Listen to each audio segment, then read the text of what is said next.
lesson that surfaces is that there's nothing really special or fundamental about the biology that we come to the table with. It's just what we have inherited from a complex road of evolution.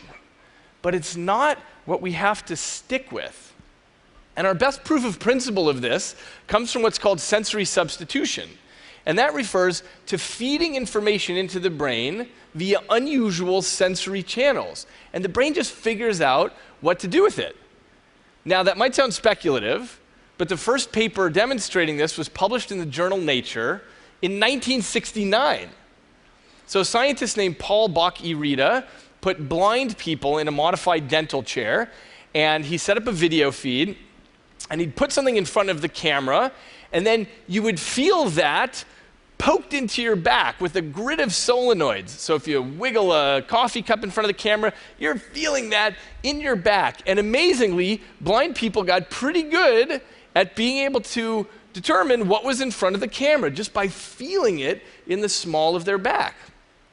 Now, there have been many modern incarnations of this. The sonic glasses take a video feed right in front of you and turn that into a sonic landscape. So as things move around and get closer and farther, it sounds like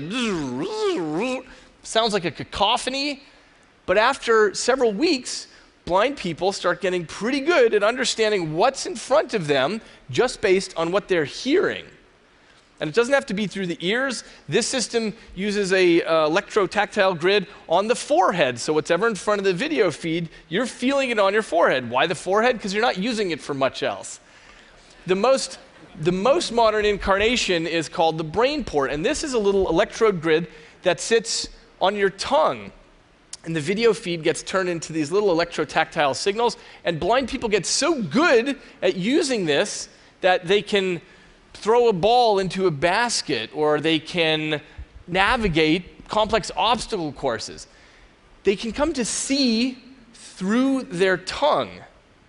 Now that sounds completely insane, right? But remember, all vision ever is electrochemical signals coursing around in your brain. Your brain doesn't know where the signals come from, it just figures out what to do with them.